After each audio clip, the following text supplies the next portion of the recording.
बिस्मिल्लाहिर्रहमानिर्रहीम, अस्सलाम वालेकुम। प्रोग्राम मुकाबिल के साथ इस्लामाबाद स्टूडियो से मैं हूं सरवत वलीम। रऊफ क्लास्टा, आमिर मतीन स्टूडियोज में हमारे साथ ही मौजूद हैं। आज के प्रोग्राम के आगाज पर आपको बताएंगे कि सुप्रीम कोर्ट में ग्रैंड हाइट स्कैंडल की समाअत हुई। चीफ जस्टिस मियां साकिब निसार ने रऊफ क्लास्टा, आमिर मतीन और मोहम्मद मालिक को भी तलब किया। आखिर इनकी तलब भी क्यों हुई, इन्हीं से जानेंगे। इसके साथ साथ बैरून मुल्क में जायदादों का केस, सुप्रीम कोर्ट ने वजीर आजम इमरान खान की हमशीरा अलीमा खान को 2 करोड़ 94 लाख रुपए जमा कराने का हुक्म दे दिया, जबकि दूसरी जानिब सेनेटर वकार खान के खिलाफ में मुकदमा दर्ज करने की हिदायत कर दी। इस पर डिटेल से बात करने के बाद प्रोग्राम के जब दूसरे हिस्से की जानिब बढ़ेंगे तो आपको बताएंगे कि तब्दीली की दावेदार, यू टर्न की माहिर, तहरीक इंसाफ का तारीखी यू टर्न, नैब सदा ऑपोजिशन लीडर शहबाज शरीफ को पब्लिक अकाउंट्स कमेटी का चेयरमैन बनाने का फैसला कर लिया। आज असेंबली में क्या कुछ होता रहा और शोर शराबे की वजूहात क्या बनी, इसके ऊपर भी बात करेंगे। प्रोग्राम के जब तीसरे हिस्से की जानिब बढ़ेंगे तो आपको बताएंगे कि मुल्क में गैस का शदीद बहरान, हुकूमत बर वक्त इक़दामात करने में मुकम्मल नाकाम, घरेलू और सनती सार्फिन शदीद अजियत का शिकार, पावर सेक्टर 18 अरब डॉलर्स नुकसान का शिकार है और वज़ीर आज़म इमरान खान ने सुई सदर्न गैस, सुई नॉर्दर्न गैस कंपनी के बोर्ड ऑफ डायरेक्टर्स भी तहलील करने की मंजूरी दे दी। गैस बहरान के हवाले से प्रोग्राम मुकाबिल कई मरतबा वफाकी हुकूमत को आगाह कर चुका है। इस पर क्या अमल दरामद हुआ, क्या एक्शंस लिए गए, मुकम्मल डिटेल आपके साथ शेयर करेंगे। और प्रोग्राम के आखिरी हिस्से में आपको बताएंगे कि FIA एंटी करप्शन सर्कल की कराची में बहुत बड़ी कार्रवाई, बिजनेस कम्युनिटी की मारूफ शख्सियत हनीफ गौहर के भाई की मनी एक्सचेंज कंपनी पर छापा मारा गया। 5 करोड़ रुपए की मुल्की और गैर मुल्की करेंसी भी बरामद की गई। मिलियन डॉलर्स की ट्रांजैक्शंस का रिकॉर्ड भी अपने कब्जे में ले लिया गया। इस पर बात करने के बाद आगे बढ़ेंगे तो आपको बताएंगे कि डॉलर्स की कीमत बढ़ने से गैर मुल्की कर्जों में किसी किस्म का कोई इजाफा नहीं हुआ। विफाकी वजीर हमाद अजहर के जवाब ने अराकीन सेनेट कमेटी की हैराने परेशान कर दिया।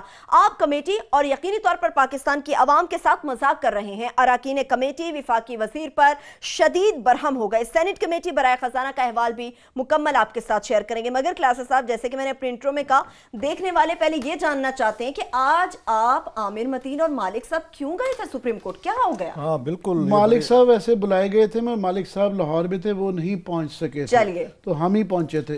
बहरहाल वो हमें वो सुबह सुबह हमारे ये चैनल्स की मैनेजमेंट ने भी हमें इन्फॉर्म किया कि वहाँ सुप्रीम कोर्ट ऑफ पाकिस्तान से आपको बुलाया गया है। और लकीली वैसे मैं कहूँ कि अच्छा हो गया, नहीं तो कुछ कोई और हमारे ऊपर तौहीन लगती कि मैं भी जाग रहा था उस वक्त, आमिर मतीन साहब भी पार्लियामेंट जा रहे थे, नहीं तो अदरवाइज़ वो टाइम जो है ना, जिस वक्त हमारी तलबी हुई हम सोए हुए थे, तो ये समझा जाता कि शायद कि ये जो है कोई जानबूझ के खुदा न खास्ता नहीं है। खैर वो मैनेजमेंट ने हमें ढूंढ निकाला। खैर वहाँ सुप्रीम कोर्ट ऑफ पाकिस्तान से भी मुझे फ़ोन आया, उनके PRO हैं बड़े अच्छे लड़के, शहद हुसैन जो है मेरा ख्याल है, उनका भी आया।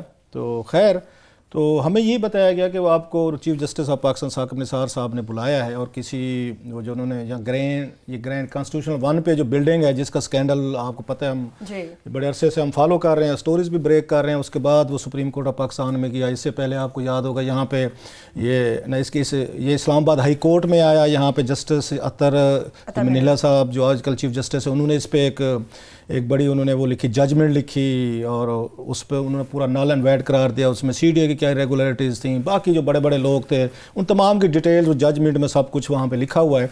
उसके बाद वो मेरा ख्याल रिव्यू में भी उस पर गए हुए।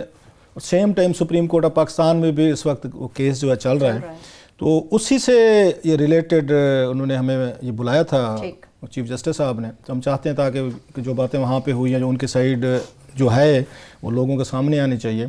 तो उन्होंने ये हमें कहा कि मीडिया जो है, या उन्होंने हमें कहा, आमिर साहब और मैं रोस्टम पे गए जब, तो चीफ जस्टिस साहब वाज वेरी काइंड। तो उन्होंने कहा जनाब कि ये बताएं कि यहाँ पे जो ये प्रोसीडिंग होती हैं, तो हम तो ये समझते हैं कि जब अदालत में प्रोसीडिंग हो रही हो तो उस पर कोई आपको कमेंट नहीं कर सकते ताकि आप इन्फ्लुएंस ना करें उसके प्रोसीडिंग के ऊपर। बेसिकली ये थी जो मुझे लगा कि चीफ जस्टिस ऑफ पाकिस्तान और साथ में जो ऑनरेबल जजेस बैठे थे, उन्हें ये महसूस हुआ जब उनका ये इस तरह सोचना था कि हमने जो इस पे प्रोग्राम किए हैं, स्कैंडल्स की डिटेल्स दी हैं, उस पर हमने बैठ कर सारा कुछ बताया कि किस किस तरीके से इसका आया, कितने लोग इन्वॉल्व थे, चेयरमैन CDA कैसे थे, सारी वो डिटेल्स हम कौम को बता चुके हैं।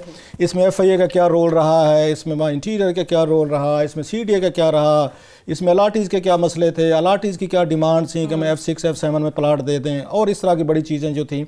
और वो हमारी उस पर नहीं थी, सारी की सारी जो हैं वो उनकी जो इंक्वायरी रिपोर्ट आई थी उसकी FIA की अपनी थी, जो बाद में उन्होंने बनवाई थी, बल्कि FIA की नहीं थी, वो आपको याद फवाद साहब ने बनवाई थी वज़ीर आज़म साहब के हुक्म पे उस वक्त, कि उसमें उन्होंने 5-6 ब्यूरोक्रेट्स डाल दिए थे कि आप बताएं वे आउट क्या हो सकता है। तो हमने उसको स्टोरी को, आपको याद होगा लास्ट वीक उस पर हमने बड़ा डिटेल से, ये वो है मेरा ख्याल है कॉन्स्टिट्यूशनल 1 जो स्कैंडल है जिसको फॉलो किया है हम लोगों ने, तमाम तर दबाव के बावजूद, बहुत सारी उनके चीज़ों के जो आते हैं, हमारे ऊपर भी दबाव आते हैं, साफ ज़हर इधर दाएँ बाएँ सारे आते हैं, तो हम उसको फॉलो करते रहे पब्लिक इंटरेस्ट में, क्योंकि जिस जगह पे था उस पर तो ISI के भी लेटर आ चुके थे, इंटेलिजेंस ब्यूरो के भी आ चुके थे, बाकी के भी आए थे कि सिक्योरिटी हैज़र्ड है। वो रोड ही इस तरह का है कि जहाँ पे, वो तो खैर कल की बातें हैं जो होंगी, वो बात के मसले हैं कि जहाँ पे वो है बिल्डिंग बड़ी है। खैर एनीवे, तो तो मैंने उनसे कहा, मैं कि ना माई लॉर्ड, आपका बहुत शुक्रिया, आपने हमें ये बुलाया, यहाँ पे हमें मौका दिया कि हम आपको ये एक्सप्लेनेशन दें अपनी, जो बनता है कोर्ट के ये सामने साफ ज़ाहिर, एवरीबॉडी हैज़ टू सबमिट उस पर। तो मेरा ये कहना था मैं कि सर, जहाँ तक ये मेरी और आमिर मतीन साहब के उसकी शो की बात है, तो मैंने कहा कि हमने कोई कोर्ट के ऊपर ना कोई हमने इन्फ्लुएंस होने, हमारी इतनी ज़रूरत भी नहीं है कि हम कोर्ट में इन्फ्लुएंस हो सकें, तो ना हमारा कोई मकसद था। हमने तो उस रिपोर्ट को बताया है कि जो हुकूमत पाकिस्तान की रिपोर्ट थी इस स्कैंडल पे, उसमें क्या क्या चीज़ें बताई गई थी जो पब्लिक को एक मतलब हम ये समझे कि ये चीज़ें आनी चाहिए, लोगों को पता होना चाहिए कि because for many years we are following this इसको स्कैंडल को। तो उन साकिब निसार साहब का ये कहना था कि ऑफ कोर्स आप लोग इन्फ्लुएंस कर भी नहीं सकते, तो मैंने कहा बिल्कुल सर, हमारी उसमें आता भी नहीं है। और मैंने कहा सर, हमने कोई ऐसा कॉमेंट भी नहीं किया जिससे, बल्कि हमने तो सिर्फ हम केस के उस पे गए हैं जो वहाँ पे उनकी प्रपोजल थी, उनकी तजावीज़ थी कि क्या हैं, और उनके जो अलाटीज हैं वो क्या चाहते हैं, उनकी क्या डिमांड्स हैं, किसी को F7 में प्लाट चाहिए, किसी को F6 में चाहिए, किसी ने कहा मुझे F8 में दे दें, तो हमने तो वो चीज़ें उसमें की। खैर, तो उन्होंने उस पर मुझे फिर कहा, उन्होंने जनाब कि आपको पता है हमने अरशद शरीफ के केस में हमने जजमेंट दी हुई है, और जिसमें कहा गया है कि जब केस चल रहा हो तो आपको इस पर वो नहीं करनी चाहिए, आपको इस पे बात नहीं करनी चाहिए, केस पे बात नहीं करनी चाहिए। तो मैंने सर उनको अगरचे उस जजमेंट में बाद में हमें उसकी कॉपी भी दी गई, उन्होंने दी हमें कि ये इसको देखें, तो उस जजमेंट में इन्होंने बड़ा एक अच्छा इन्होंने चीफ जस्टिस साहब ने खुद एक प्रोविजन दी हुई है कि फैक्ट्स पे बात हो सकती है, अगर केस के जो फैक्ट्स उस वक्त चल रहे हों, अगर मैं गलत नहीं मैं समझ रहा, तो उस पर बात हो सकती है। बाकी वो ओपिनियन की बात कर रहे, तो मैंने तो यही कहा मैं कि जी हमारा इस पे कोई हमारी ओपिनियन इतनी भी नहीं है कि वो कोर्ट्स की वो जजमेंट्स पे आके कोई असरअंदाज हो सकती है। तो वेरी काइंडली खैर उन्होंने फिर ये कहा, उन्होंने कि आप क्या समझते हैं, फिर इतनी बड़ी बिल्डिंग बन गई है अब, तो अब इसका क्या किया जाए, अब इसको गिरा दिया जाए, अब इसको डिमोलिश कर दिया जाए, तो क्या करें अब इसका ये। तो बहरहाल उनका यही था कि, और साथ में उन्होंने ये भी कहा कि आप लोग बैठते हैं शाम को TV चैनल्स पे और आप गुफ्तगू करते हैं या आप जजेस का रोल अदा करते हैं, तो मैंने अगेन हम्बली डिसएग्री, मैं सर वो यार कि हम इस तरह नहीं, ना हमारा रोल है, हम तो ये रिपोर्ट्स हैं और ये सुप्रीम कोर्ट की अपनी हैं, तो वहाँ से हम चीज़ें निकाल के हम public, and you have been very kind, और वो हमारी वो चीज़ें बर्दाश्त भी करते रहे हैं। चीफ जस्टिस साहब उन्होंने वो भी दिखाई है, तो उस पर उन्होंने कहा जस्टिस इजाज़ुल अफजल साहब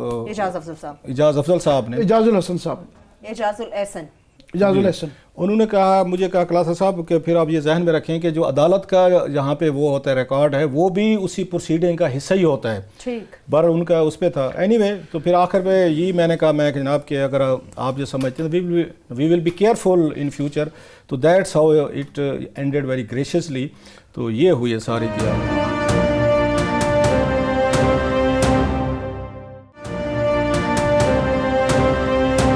मुझे 30-35 साल हो गए हैं कोर्ट की रिपोर्टिंग करते हुए, और मेरी बड़ी ख्वाहिश रही है हमेशा कि मैं इस तरह कभी अदालत में बुलाया जाता, और मगर आज तक कभी ऐसा मौका आया ही नहीं था।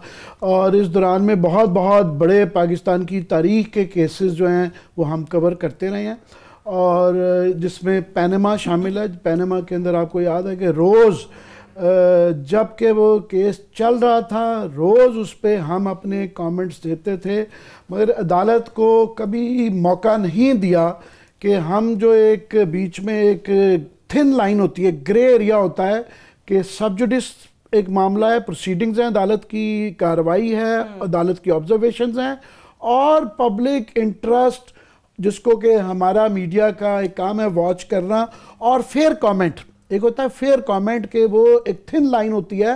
तो मुझे ये बड़ा शर्फ हासिल रहा है और थोड़ा सा ख्वाहिश भी रही थी कि कभी ऐसा कोई वो, मगर आज तक हुआ नहीं था 30-35 साल में कि वो थिन लाइन क्रॉस की हो, या कभी कभी किसी अदालत के या किसी जज को ये एहसास हुआ हो कि हमने वो थिन लाइन क्रॉस किया है। तो आज बुलाया गया था, तो हमने बड़े ज़ाहिर है हम्बली अदालत को हमेशा जिस तरह आपने फरमाया कि सबमिट किया जाता है, हमने भी सबमिट किया।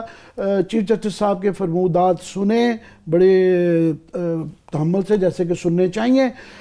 उसमें बिल्कुल हमारे और वो उनका ये कहना था कि ये जो ग्रैंड हायट के उसके अंदर वहाँ पे अभी क्योंकि थर्ड पार्टी के इंटरेस्ट हैं, वहाँ पे लोगों के लिए गए हैं वो हैं। हमारा भी ये कहना बिल्कुल सेटलमेंट होती है, थर्ड पार्टी इंटरेस्ट होता है। साथ में एक क्रिमिनलिटी, हमारा सिर्फ ये कहना थ्रू आउट केस के दौरान रहा कि क्रिमिनलिटी को कंडोन नहीं किया जा सकता, और उसमें हमने अदालत की कार्रवाई पे इन्फ्लुएंस होने की नहीं, हमने सिर्फ इस्लामाबाद हाई कोर्ट की जो फैसला है उसके अंदर जो कुछ चीज़ें मेंशन हैं कि बायर्स की भी जिम्मेदारियां हैं, उसका जिक्र सिर्फ पड़ा है, हमने उसके ऊपर भी कमेंट नहीं है। जाहिर है सब जुडिस मामला है, चल रहा है।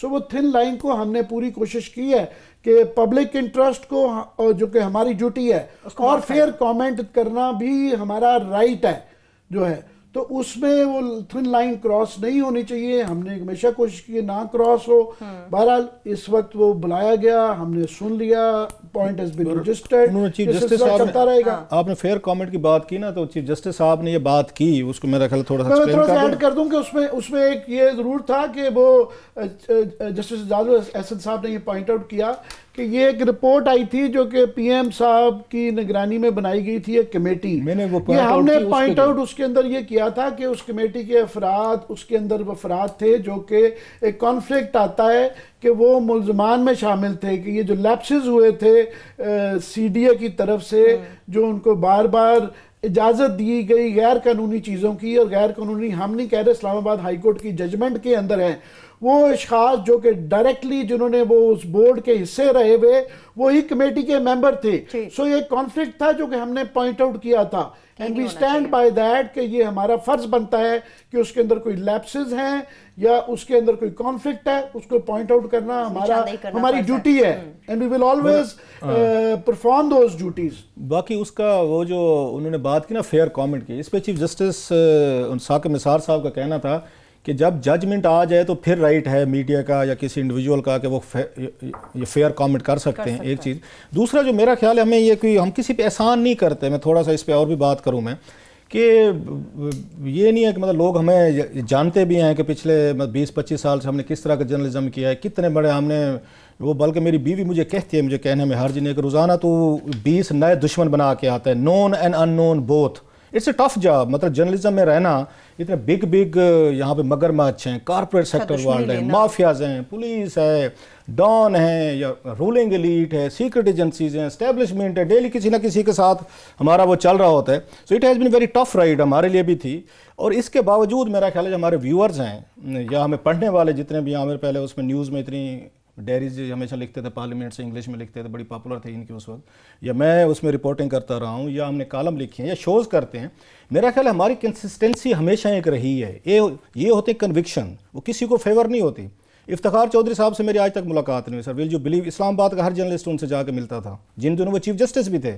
मैं ये दावा कर सकता हूँ कि मैं उनसे जाकर कभी नहीं मिला, लेकिन मैं उनका बड़ा सपोर्टर भी था जब जुडिशल एक्टिविज्म था, क्योंकि हम समझते थे कि जहाँ पे सोसाइटी में चीज़ें आपकी मूव ना हो रही हूँ, वहाँ जुडिशल एक्टिविज्म आपके लिए ज़रूरी हो जाता है जब सारे इदारे आपके गैंग अप हो जाए। बाद में हुआ बहुत सारे, हमने यहाँ पे आके उसको अदालत के साथ खड़े हुए, हमेशा खड़े हुए, ये पनामा में देखने अभी भी बहुत सारे लोग जो हैं चीफ जस्टिस साहब पे वो अटैक करते थे। मेरा ख्याल हमने एहसान है, उसमें अरशद शरीफ हो, हम लोगों ने as a conviction, not as a favour, ना हमने कोई अदालत में जाके हमने कोई वकीलों की तरह केसेस लड़ने थे, ना हमने फीसें लेनी थी, ना कोई हमारे कोई स्टेक थे, ना कन्फ्लिक्ट ऑफ इंटरेस्ट है, but we stood with the justice and fair play, because हम ये समझते हैं कि इस जर्नलिस्ट का काम है कि अदालतें हमेशा वो आके प्रोटेक्ट हमें करेंगी, हमारी आज़ादी वो प्रोटेक्ट करेंगी। अगर उनकी आज़ादी को खतरे हो रहे तो मीडिया को और सिविल सोसाइटी को खड़ा होना पड़ेगा जुडिशरी के साथ। और कोई दुनिया की जमहूरियत जो है वो आपकी उसकी मीडिया और अदलिया की आज़ादी के बगैर उसमें नहीं आ सकती। और हमने कभी कोई अप्रिसिएशन भी किसी से तवक्को नहीं की कि जनाब आप हमें अप्रिशिएट करें कि हम कितने स्कैंडल देते रहे हैं, कितने लोगों के साथ हमारे डेली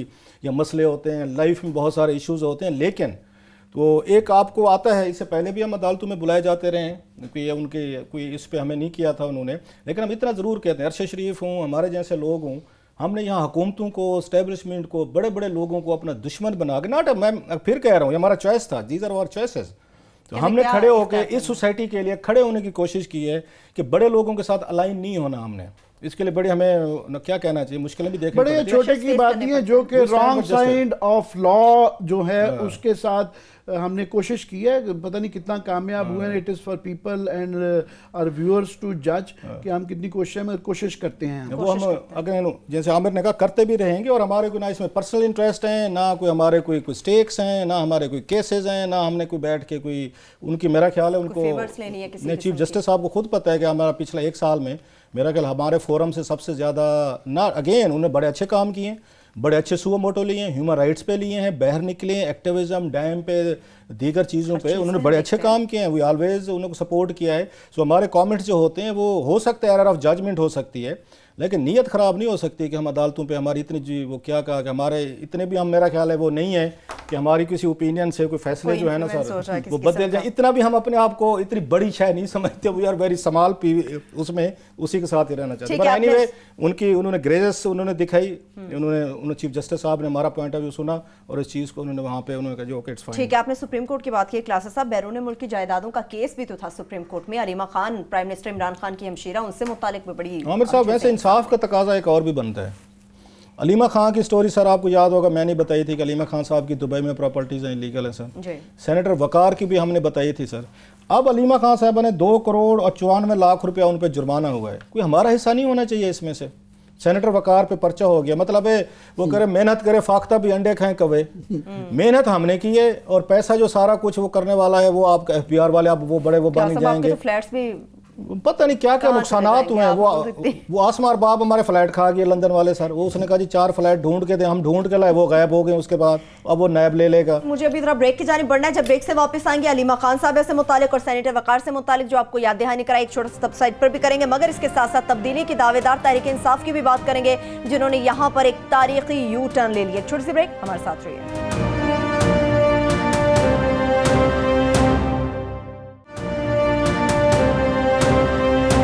ब्रेक के बाद एक बार फिर से प्रोग्राम में हम आपको खुशामदीद कहेंगे। तारीखी यूटर्न की तो बात करेंगे आमिर साहब, मगर इससे पहले कौम को जो हमने याद दहानी कराई है बैरून मुल्क जायदादों से मुतालिक, उससे मुतालिक भी कुछ बात करें आप जी। ये बस हम वी स्टैंड विंडिकेटेड कि हम ये इसके ऊपर ये बात करते रहे, और बाद में भी ये खबरें छुपाई गई कि लीमा बीबी ने जो है वो दे दिए हैं। हमने उस वक्त भी बताया था कि जनाब उन्होंने एमनेस्टी की इस्तेमाल की हुई है, और हमने ये भी बताया था कि उन्होंने यहाँ की जायदाद बेच के न्यू जर्सी में ले ली है, और हमने ये भी बताया था कि इसके अंदर अगेन वही वाला पॉइंट आ जाता है कि एक है आपका लैप्स, एक है उसके अंदर एक क्रिमिनलिटी कि यहाँ पे आपको डिक्लेयर ना करना। एमनेस्टी ठीक है, यहाँ एक नया जो है ना, मैं समझता हूँ इस फैसले से जुर्माना जो किया गया है, तो अदालत ने ये कहा है कि ठीक है आप एमनेस्टी इस्तेमाल कर सकते हैं, मगर एक गैर कानूनी काम भी हुआ है कि आपने डिक्लेयर नहीं की, तो उसका जुर्माना किया गया है। 2 तरीके होते हैं करने के, एक ये है कि जी मैंने मेरी प्रॉपर्टी पकड़ी, मैंने डिक्लेयर नहीं किया है। एक ये है कि मैं एमनेस्टी ले लूं जिसमें मुझे 2% 4% देना पड़ता है, और एक ये है कि अगर मैं डिक्लेयर ना की हो तो फिर मुझे जुर्माना देना पड़ता है। तो अदालत ने उनसे जुर्माना करवाया है कि ये नहीं है कि 2% 4% दे के जो है आपने उस वक्त डिक्लेयर नहीं किया है। तो ये पता नहीं, इससे सारी जो एमनेस्टी की एक्सरसाइज है उस पर अब ये एक नई बहस छिड़ गई है कि ये आया एमनेस्टी के अंदर जिन लोगों ने अपनी गैर कानूनी जायदादें या अनडिक्लेयर्ड प्रॉपर्टी जो कि नहीं टैक्स से छुपाई गई थी, वो उसके जरिए जो बच गए हैं 2% 4% देके आया, उन सब पे जुर्माना अब होगा। ये एक मैं समझता हूँ कि लीगल क्वेश्चन आ गया है सारी एक्सरसाइज के ऊपर, किसी ना किसी को टेकअप करना अभी ये वक्त के लिए छोड़ देते हैं, मगर जो एक्सरसाइजेस पीटीआई कर रही है और असेंबली में हमने देखा जो क्या हुआ है वहां जी हाँ, वो आज जो है बहुत बड़ा खबर तो ये है कि जनाब फाइनली पीटीआई ने बड़ा स्टांस लिया, बड़ा स्टैंड लिया कि जनाब हमने जो है ना शहबाज शरीफ को जो है जो अपनी गवर्नमेंट के 5 साल के जो है ना उसके ऊपर ऑडिट के लिए पब्लिक सर्विस कमेटी का चेयरमैन नहीं बनाना। और उनका वो प्रिंसिपल स्टैंड उनका नहीं था, ये हमारा भी प्रिंसिपल स्टैंड रहा था। हम भी इसको इस बात के दाई रहे हैं क्योंकि उसके पीछे एक बैकग्राउंड था कि माजी में हमने देखा कि 5 साल जो है जो ये मुकम्मका रहा उसमें कोई 5 साल के अंदर कोई किसी किस्म का भी कोई मेजर केस एक भी नहीं था हाई प्रोफाइल जिसके अंदर एक्शन हुआ हो। तो ये उसका एक वो भी थी और प्रेसिडेंट्स भी थे कि पीपल्स पार्टी के दौर में नदीन अफजल चंद साहब जो हैं वो गवर्नमेंट के आदमी थे और वो बनाए गए वो इसके पब्लिक कमेटी चेयरमैन रहे थे। मगर फाइनली जाके अभी पीटीआई वाले ये कहेंगे कि जी ठीक है पार्लियामेंट को चलाने के लिए या कमेटीज को आगे चलाने के लिए तो हमने ये बचाने के लिए कॉम्प्रोमाइज कर लिया हुआ है। और पीटीआई का केस थोड़ा सा अहमद से कमजोर इसलिए भी हो गया था कि इन्होंने केपी में वहाँ पे गवर्नमेंट का ही जो है ना पहले ही मुश्ताक गनी साहब को पब्लिक कमांड चेयरमैन बना लिया। एक तो गवर्नमेंट के हैं उनको नहीं बनना चाहिए था, दूसरा ये कि अपने ही 5 साल के जो वहाँ ऑडिट जो है वहाँ करेंगे। तो इन्होंने अपना केस खुद कमज़ोर कर लिया था, कोई मॉरल जस्टिफिकेशन थोड़ी सी इनकी नहीं रही थी। तो हम इस फैसले के सूरी तौर पे खिलाफ है, मगर बताया जा रहा है कि बीच में एक थोड़ी सी दरक उन्होंने रखी हुई है कि शहबाज शरीफ से रिलेटेड जो PN नून लीग से जो केसेस हुआ करेंगे उसके अंदर जो है वो साइड पे हो जाएंगे, कुछ सब कमेटी बन जाएगी। अब ये नहीं पता कि नून लीग इसको एक्सेप्ट करेगी या नहीं करेगी। तो आज ये हल्की सी बात जरूर चढ़ी गई है, सो ये नहीं पता ये इंप्लीमेंट कैसे होगा। लेकिन कल तक तो इनको क्लास ये कह रहे थे आज उन्हीं को PAC का चेयरमैन बनाने के लिए मोहम्मद साहब मेरे लिए आपको पता है हम बड़े इंतहाई इसको जर्नलिज्म को ना बड़ा हम एक बड़ा वो समझते हैं, सीक्रेट एक इसको प्रोफेशन भी समझते हैं और इसके लिए जो कुछ हमसे हो सकते हैं हम करते रहते हैं। मुझे वाकई इससे ना एक जो हमारे जैसे आइडियलिस्ट हैं बीमार, वो मैं तो कहता हूँ बीमाराना हद तक हम आइडियलिस्ट हैं कि जो समझते हैं कि या बाय द बुक चीज़ें होनी चाहिए। ये किस मुँह से हम इस जमहूरियत का हम उस पर कहें कि जिसमें शहबाज शरीफ साहब हैं अडियाला जेल से आके वो पब्लिक अकाउंट्स कमेटी को चेयर किया करेंगे, कैसे सूरत हाल बने? अच्छा इन बाप बेटे की कहानी देखें, बड़ी मजे की है। यहाँ पे खुद आ गए हैं शहबाज शरीफ साहब लागे हैं चेयरमैन अब बनेंगे, वहां पे बेटा बनेगा सर हमजा। ये पंजाब में जरा देखें, पंजाब में 10 सालों को जो करप्शन हुई है वो तो खैर उनको दाद दे महमूद रशीद साहब ने जो 5 साल वो अपोजिशन लीडर है PSC के, वो इमरान खान ने ऐसा खूबसूरत हीरा दिया था इनको शहबाज शरीफ को तोहफे में कि वो ना मेरा ख्याल फाइलें पढ़ सकते थे ना उनसे ऑडिट पैरे पढ़े जाते थे। तो अगर मुझसे पूछे महमूद रशीद साहब में इतना बड़ा वो ऑफिस था उसका पब्लिक अकाउंट्स कमेटी का, उनसे नहीं चल सकता था। सम टाइम हमें ये चीज़ें अप्रिशिएट करनी चाहिए कि कैपेसिटी के इशूज़ मेरे भी हो सकते हैं कैपेसिटी के इशूज़, वो कि अब क्या होगा जो पिछले 5 सालों में जो अब्बा हजूर ने और बरखुरदार ने और उनकी टीम ने मिलकर जो कुछ भी वहाँ पे खांचे खेले हैं, अच्छा बुरा किया है, अब वो रिपोर्टें आएंगी किसके सामने? बाप के जो acts of omission and commission है शहबाज शरीफ के, उनका फैसला करेगा जनाब। अब वहां अपोजिशन लीडर जो है हमजा शहबाज, उनका बेटा, उनकी पॉलिटिक्स तो देखें, they are down but they are not out. Down हुए लेकिन सियासत पूरी खेल रहे हैं। यहाँ पे अब इनके 5 साल के जो नवाज शरीफ साहब का जो वो था ऑडिट रिपोर्टें आ रही हैं, उनका फैसला करेगा छोटा भाई शहबाज शरीफ साहब, उस पर जज बैठेंगे। आपने कहा ना कि उठ जाया करेंगे, कौन कौन से ऑडिट पैरे से उठेंगे? 5 साल की रिपोर्टें उन्हीं की आ रही हैं सर, वो तो फिर मुस्तकिल उठ जाएं सर। यहाँ पे जो आपका छोटा भाई है वो बड़े भाई की हुकूमत का फैसला करेगा कि अच्छा हुआ बुरा, मैं उसमें जज हूँ।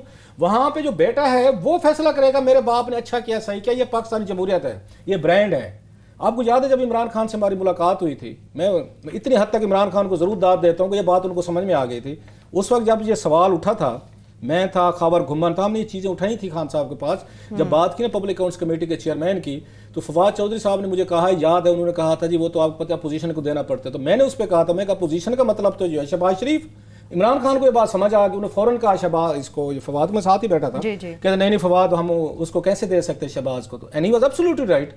आज देखें कि ये जमहूरियत की इसको फतह समझते हैं। शाह महमूद कुरैशी साहब कहते हैं कि इस पे पार्लियामेंट चल पड़ेगी। सर पार्लियामेंट नहीं चल पड़ेगी इससे। जो बंदा अडियाला जेल से आके यहाँ पे वो करेगा, आके उसमें आपकी पब्लिक अकाउंट्स कमेटी को आके प्रिजाइड करेगा, it's a shame, it's a fall. उनको ही नहीं कि शहबाज शरीफ साहब को ये चाहिए था कि जब तक मेरे पे ये इल्ज़ाम है, मैं ये नैब का क्लियर नहीं होता तो मैं खुद नहीं बैठूंगा। आई होप कि ये करेंगे।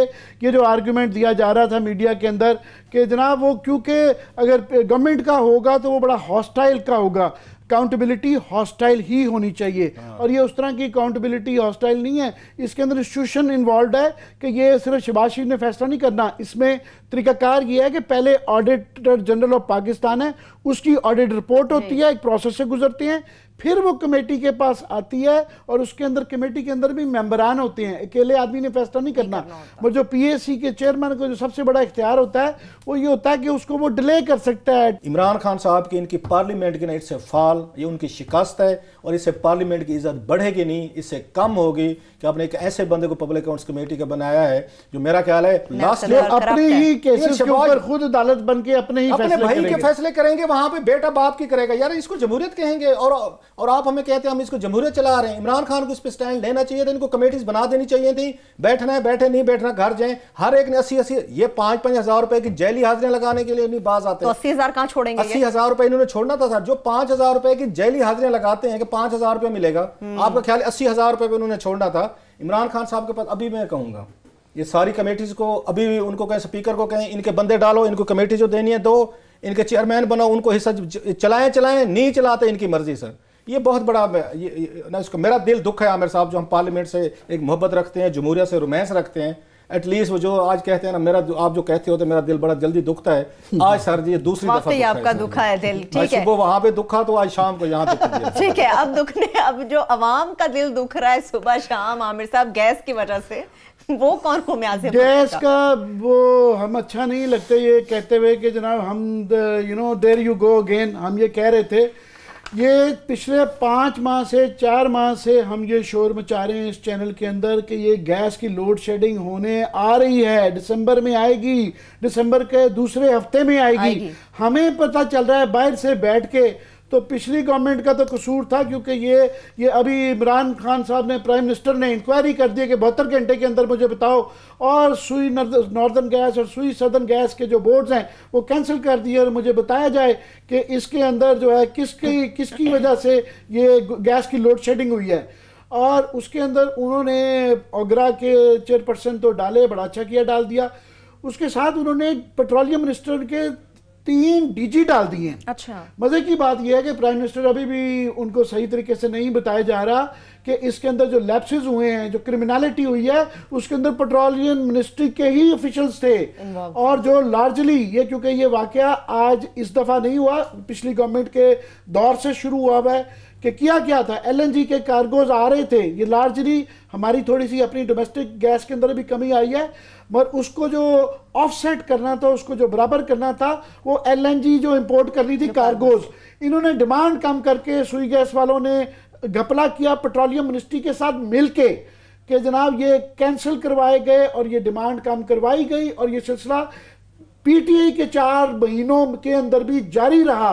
सो ये जो डिमांड की जो सिलसिला हुआ है, ये सिर्फ सुई गैस इन्वॉल्व नहीं थी, इसके अंदर पेट्रोलियम मिनिस्ट्री इन्वॉल्व थी कि ये ना सिर्फ इसका नुकसान ये है कि ऑफ कोर्स गैस की लोड शेडिंग से आम आदमी सफर करेगा, आपकी इंडस्ट्री इनको वहां भी कम करनी पड़ेगी। ऑलरेडी अभी ये कह रहे हैं कि, और यहाँ दरमियान में बताया जा रहा था 2 दफा ईसीसी की मीटिंग के अंदर ये कहा गया, कैबिनेट मीटिंग के अंदर हमने खबरें बड़ी कि उनको कह दिया है 0 कोई लोड शेडिंग नहीं होगी। और हम कह रहे थे कि जनाब ईसीसी को झूठ बोला जा रहा है। और ईसीसी, मैं क्या कहूँ, ईसीसी इतनी खुद इल इन्फॉर्म थी और इतनी उनको समझ नहीं थी जितनी कि हम यहाँ से बाहर बैठ के कह रहे हैं कई दफा। और ये अगर प्रोग्राम के क्लिप्स निकालेंगे तो कम से कम 40-50 क्लिप्स हैं। इस पे मजीद और भी बात करेंगे आमिर साहब कि जनाब ये गैस की अब कौन जिम्मेदार है कि ये पूरा महीना आपका दिसंबर और जनवरी में आम आदमी भी सिसकेंगे गैस लोडिंग से और इंडस्ट्री भी सफर करेगी। इसका जिम्मेदार कौन है, किस को कटहरे में लाया जाना चाहिए? एक छोटी सी ब्रेक से वापस आके गुफ्तगू यहीं से गैस बहरान से ही आगे बढ़ाएंगे, मगर इसके साथ साथ एफआईए के एंटी करप्शन सर्कल ने जो कराची में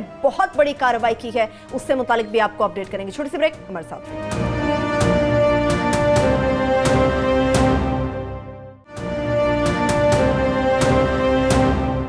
ब्रेक के बाद एक बार फिर से प्रोग्राम में हम आपको खुशामदीद कहेंगे। गैस बहरान से मुताल्लिक बात हो रही थी, तो जिम्मेदार कौन है आमिर साहब, किसको कटहरे में? जिम्मेदार तो प्राइम मिनिस्टर ने, ये हमें बताया गया है कि जनाब तमाम ही मिनिस्ट्रीज को A+ दे दिया है कि बड़ी अच्छी परफॉर्मेंस है।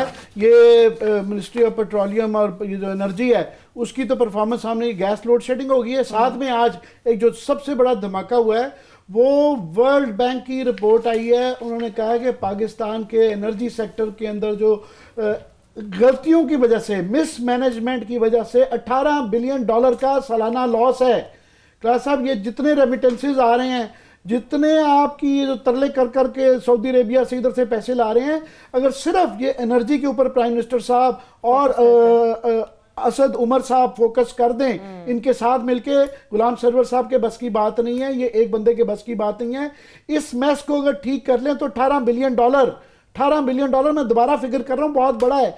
ये वर्ल्ड बैंक ने आज कहा है कि जनाब इनकी मिसमैनेजमेंट की वजह से कि ये क्या करते हैं कि फर्नेस ऑयल जो कि हमारी रिफाइनरीज को बनाना ही नहीं चाहिए, 25% बनाती है 5% के बदले, उसको बनाते हैं पहले, फिर ये उस गंदे फ्यूल को इस्तेमाल करते हैं जिससे एनवायरनमेंट भी खर्चा होता है और पैसा भी ज़्यादा खर्च होता है। फिर हमारे प्लांट्स जो हैं वो इनएफिशिएंट प्लांट्स हैं। ये मैं नहीं कह रही, वर्ल्ड बैंक की रिपोर्ट में हम ये निशानदेही करते रहे हैं। आज वर्ल्ड बैंक ने हमें सिर्फ स्ट्रेंथन किया है हमारे इस आर्ग्यूमेंट को, और साथ में उन्होंने कहा है जनाब ये चोरी, बड़ी चोरियां पकड़ें, ये 2-2 आने की चोरियां, जो घर के अंदर कुंडा लगाते हैं ना, ये छोटी चोरी है। यहाँ पे बहुत मैसिव लेवल के ऊपर वो चोरी हो रही है, और उनका वर्ल्ड बैंक का आ गया कि $18 बिलियन है। सारे काम छोड़ के अगर सिर्फ एनर्जी के मसाइल को हल कर लें तो मुल्क क्लियर हो जाएगा। आपने वर्ल्ड बैंक के धमाके की बात की क्लास साहब, एक धमाका तो वफाकी वज़ीर हमाद अजहर साहब ने भी किया है आज। आमिर साहब, अब मुझे नहीं समझ आ रही, क्योंकि आपको पता है हम कोई फाइनेंस के बंदे तो नहीं है कि हम कोई इनकी नीटी गिटी जाने। आज यहाँ सेनेट की कमेटी का इजलास था, तो हमारे जो रिपोर्टर हैं बड़े एक्टिव, इमरान मगराना बड़ा रिलीजियसली कवर करते हैं, बड़ी अच्छी स्टोरीज़ भी ले आते हैं वहाँ से। तो मैं भी ये स्टोरी पढ़ रहा था, तो बड़ी मज़े की चीज़ उन्होंने की कि हमाद अजहर साहब कहते हैं कि जनाब के डॉलर की कीमत बढ़ने से तो आप पे पाकिस्तान पे कर्जे नहीं बढ़ते। वो ठीक कह रहे हो कि मैं नहीं चैलेंज करता, अगरचे वही वाली बात है कि वो भी एक बैरिस्टर हैं, प्रैक्टिसिंग वो लॉयर हैं, वकालत करते हैं फाइनेंस से। वो अगरचे कहते हैं कि जब ग्रेजुएशन की थी तो इकनॉमिक्स थी उनकी, जैसे मेरा BA में इंग्लिश लिटरेचर मैंने रख लिया था, ऐसे BA में मेरा ख्याल है उनकी इकनॉमिक्स रख लिया। ऑप्शन आपको रखने पड़ते हैं बाज़ दफ़ा।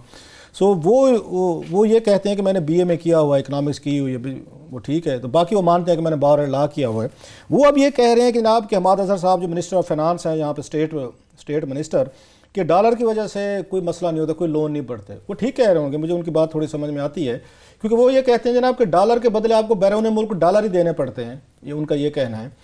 अब कर्जे कैसे बढ़ते हैं जो यहाँ पे आते हैं कि आपको याद होगा इमरान खान साहब जो हैं, बल्कि असद उमर साहब खुद यहाँ कौमी असम्बली में ये बड़ा तफसील से बताते थे कि जब एक रुपया डॉलर के अगेंस्ट डिवैल्यू होता है तो कितने बिलियंस रुपीस जो है ना पाकिस्तान पे कर्जा बढ़ जाता है। सो ये हमाद जो है ना, किसी वक्त जब कैबिनेट का इजलास हो तो उसमें मेरा ख्याल ये सवाल उन्हें इमरान खान से पूछना चाहिए। कहेंगे तो कल हम आपको उनका क्लिप भी सुना देंगे। बेसिक इकोनॉमिक्स है कि डोमेस्टिक कर्जे तो बढ़ते हैं ना, जो आपका पाकिस्तान में नोट छापते हैं या जिस तरीके से बैंकों से कर्जा लेते हैं, वो जो डोमेस्टिक आपकी फिस्कल, सबसे बड़ा इस वक्त हमारा जो प्रॉब्लम है करंट अकाउंट डेफिसिट के साथ फिस्कल डेफिसिट है, वो यूं बैलून करता है। और भी होती है वजह, सर मैं बताऊं, बहुत सारी हुकूमत पाकिस्तान काम करती रही है माजी में। आपका मुझे नहीं पता जब से ये आएंगे ये कर रहे हैं, नहीं कि स्टेट बैंक खुद करता रहा है, ये ओपन मार्केट से डॉलर खरीदते रहे हैं। ये मतलब खरीदते जब जाते हैं तो रुपये के अगेंस्ट जाते हैं, तो फिर आपको ज़्यादा पैसे पाकिस्तानी रुपीज़ में, अगर डॉलर 110 रुपये का सपोजली, यकदम उसकी कीमत 120 पे चली गई और आपने ओपन मार्केट से डॉलर खरीदा है,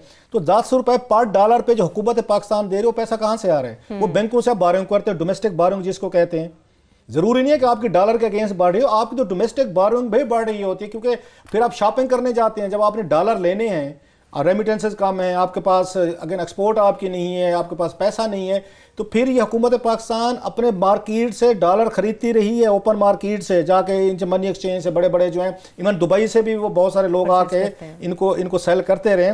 सो डोमेस्टिक आपकी बोरोइंग बढ़ती है। चलो मान लेते हैं argument for the sake of argument कि हमाद अजहर साहब ठीक कह रहे हैं कि जनाब कोई फर्क नहीं पड़ता इससे, दैट्स वेरी इंटरेस्टिंग आर्गूमेंट, मतलब उसमें बात हो सकती है।